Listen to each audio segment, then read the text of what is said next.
And the purpose of this introduction is to, one, have our colleague Herman Shekawi explaining the program, and also Professor Nicholas Bryner, the deputy chair of WCL, explaining or updating us on the two previous Congress that I have already alluded to, the one in Mexico City and the other one in Fiji.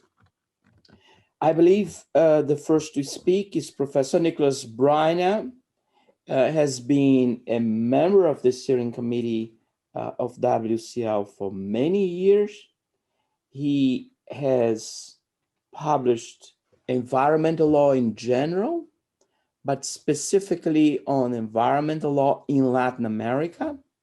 He's fluent in Spanish and Portuguese, absolutely fluent, and it is a star in our environmental law family.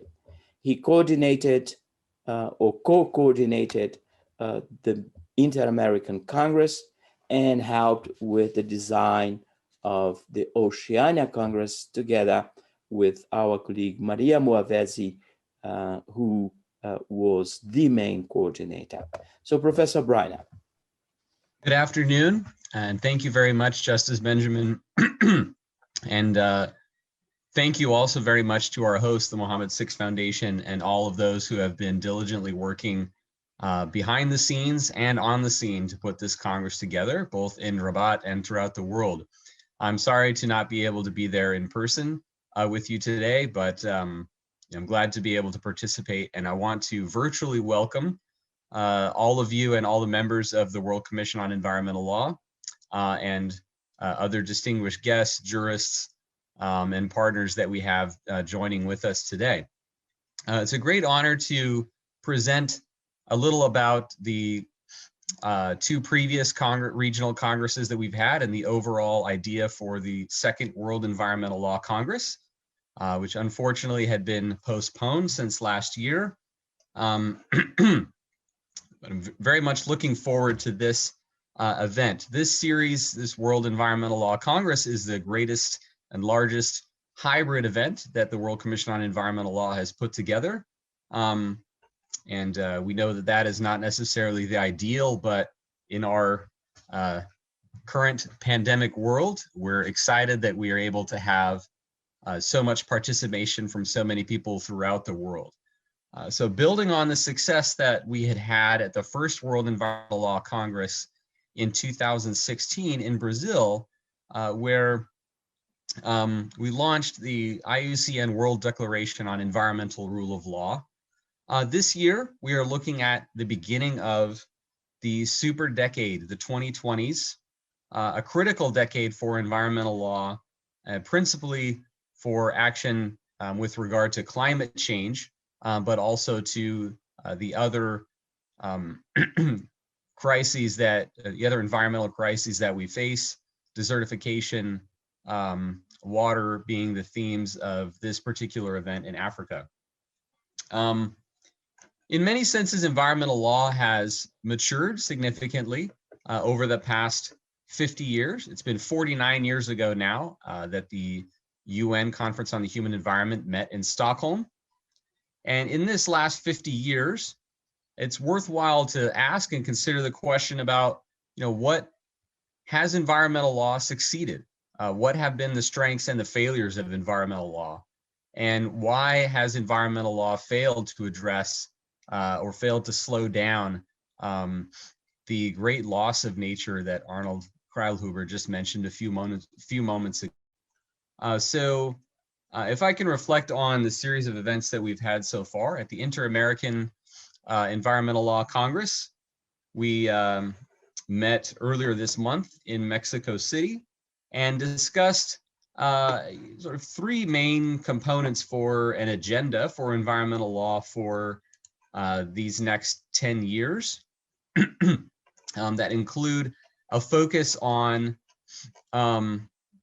first, the protection of environmental defenders, those who advocate on behalf of environmental issues, or those who are at the front lines of experiencing environmental impacts. We discussed sort of the need for efforts to promote and enhance their human rights in order to ensure that the environment is protected, in order to ensure that the responsibility for the environment doesn't fall exclusively on those who had little to do with, that contributed very little to the problem, but have borne the most significant burdens and have experienced the greatest negative consequences from environmental destruction. Second, express the urgency of dealing with climate change and its impacts both on humans as well as on biodiversity around the world. And third, environmental law to focus on the critical importance of compliance and enforcement in order to ensure that the laws and norms that we have are effectively implemented as part of the environmental rule of law. So following on that Congress, 1 week later, the Oceania Environmental Law Congress was held together with the IUCN regional office in Fiji.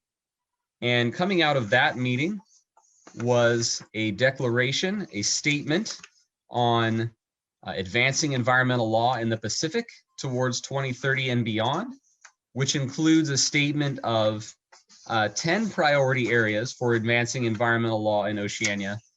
And I won't mention them all, but a couple of them include some similar concepts of improving compliance and enforcement, but also recognizing the role of customary law and practices and of traditional knowledge in the protection of the environment and strengthening equitable access to justice.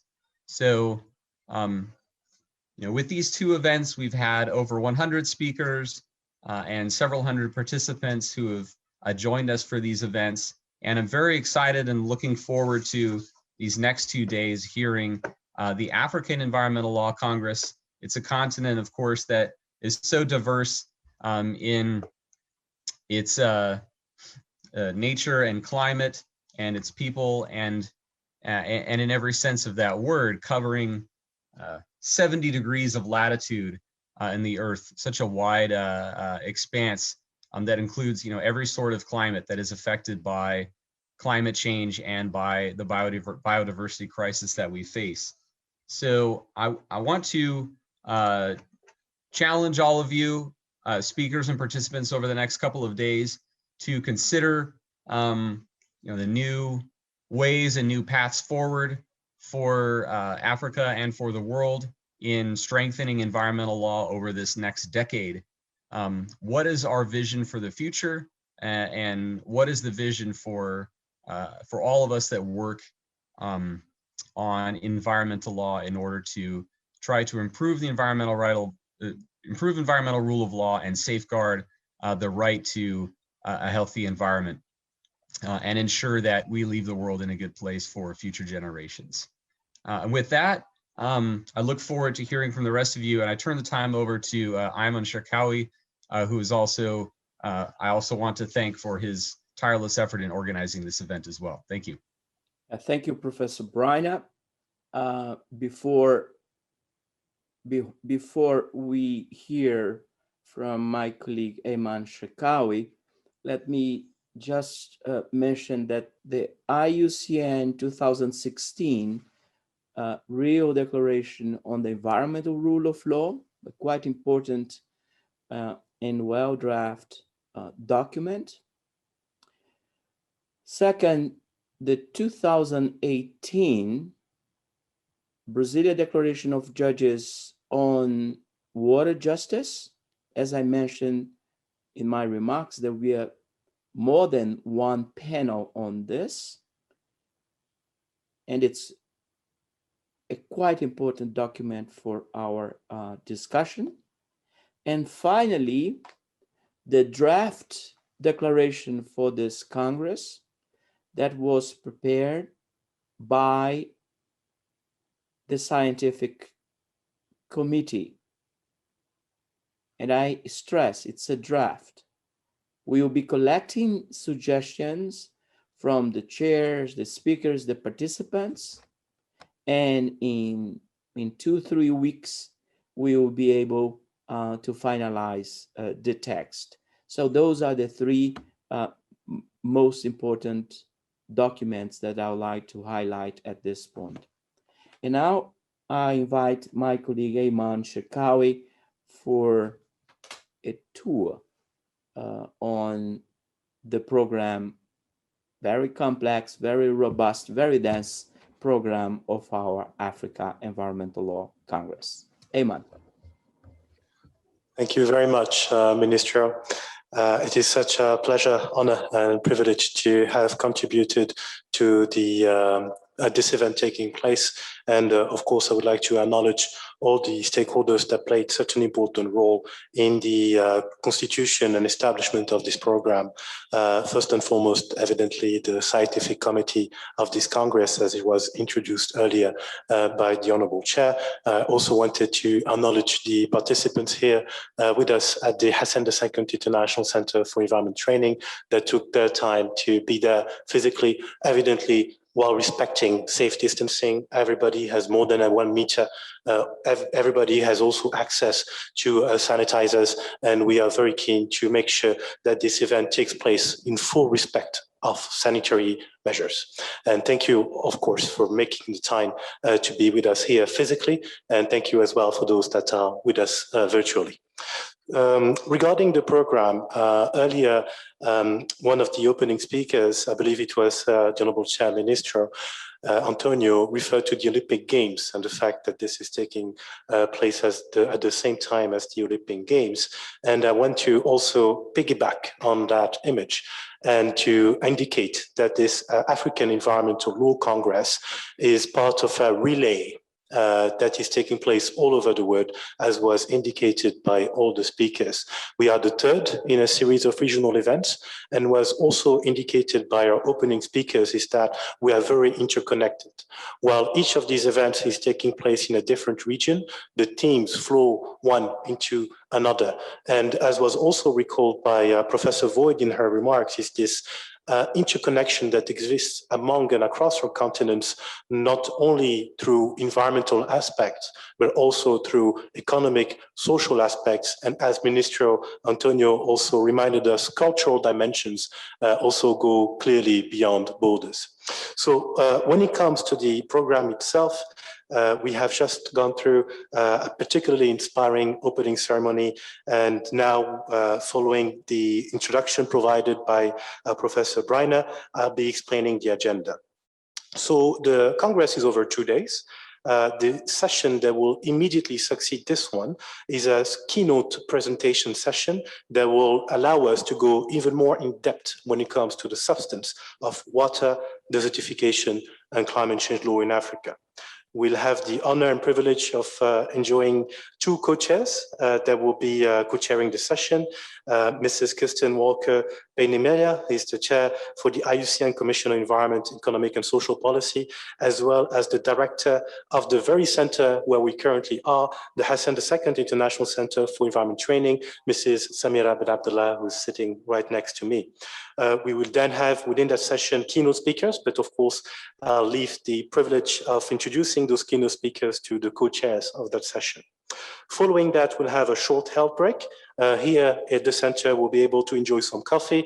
A bit more difficult to send that coffee all the way across the screen to those of you taking part in this meeting virtually. But please do take a health break, whatever it is that you would like to enjoy to catch your breath before we move on to the first high-level roundtable dialogue on environmental law, water, and climate change, general trends and challenges in Africa. This high-level roundtable is scheduled for 1 hour and will be co-chaired by Mr. Mamadou Diallo, who's Regional Counselor for Africa within IUCN, as well as Professor Houria Tazi Sadek, who's based in Morocco, who's a governor at the World Water Council, as well as the president of the Moroccan Coalition for Water, and she also has academic credentials in Morocco. Once again, we will enjoy very high-level remarks and intervention at this point, but I'm very happy to leave the honor and privilege of introducing those speakers to the co-chairs. The second high-level roundtable dialogue will focus on environmental law, desertification, and climate change, still, of course, general trends and challenges in Africa. It will be co-chaired by Professor Bryner, who spoke right before me, as well as Professor Denise Antonioli, who is a steering committee member for the IUCN World Commission Environmental Law. Here in Morocco, we'll then have a reception so that we can unwind a bit and pursue our conversation. Unfortunately, it's a bit more challenging for us to extend the same invitation for those of you taking part in this event virtually. We'll resume our consideration tomorrow, 10:15 a.m. Local time, GMT +1, with a summary of the first day of the Congress so that we can keep on the momentum and build on the conversation that has taken place during the first day. Following the summary, we will have the third high-level roundtable dialogue looking at both the Brasilia 2018 Declaration of Judges on Water Justice that was mentioned by several of the speakers in the opening panel, as well as Dakar 2021. This particular roundtable will be co-chaired by Mr. Aliou Faye, who's the Regional Director for West and Central Africa within IUCN, as well as Maria Mwavesi, who's part of the steering committee of the IUCN World Commission Environmental Law and the coordinator of the inaugural IUCN Oceania Environmental Law Conference, Fiji, that Professor Bryner referred to earlier. Then, we will start discussing more in depth some key recommendations of the Congress. As the Honorable Chair referred to earlier, we are collaborating in the context of a potential eventual draft declaration that could be an important output of the conference here. And this will be an opportunity to gather additional inputs. Evidently, those 15 minutes will not be the only opportunity and will provide ample space over time for additional inputs to be provided. After that, a short break for 15 minutes, and the fourth high-level roundtable, where we would look more broadly at what does it mean to look at water, desertification, and climate change law in the context of a series of important events that are taking place this year, evidently the World Conservation Congress, but also this year or the next. So the UNCBD COP15, the UCCC COP26, UNEA 5.2, and the UNCCD COP15. This particular high-level roundtable will be co-chaired by Mrs. Jennifer Mohamed Kaitere, who's Regional Counselor for Africa within IUCN, as well as my dear colleague and expert, Mr. Dr. Ibrahim Haddan, who, in addition to his many responsibilities in-house in Morocco, is also Regional Vice Chair for North Africa in the Commission on Education and Communication within IUCN. Lunch break for us here in Morocco. After that, the fifth high-level roundtable, looking more precisely at the Brasilia 2018 Declaration of Judges on Water Justice.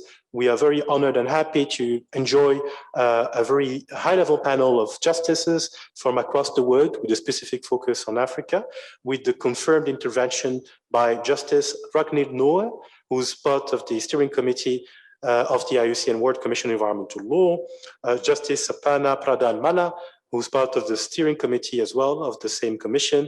And finally, you know him very well by now, Justice Antonio Herman Benjamin, who chairs the IUCN World Commission Environmental Law. Following that, we will have a ceremony, an award ceremony, where we will be giving very well-deserved awards to leaders in our field.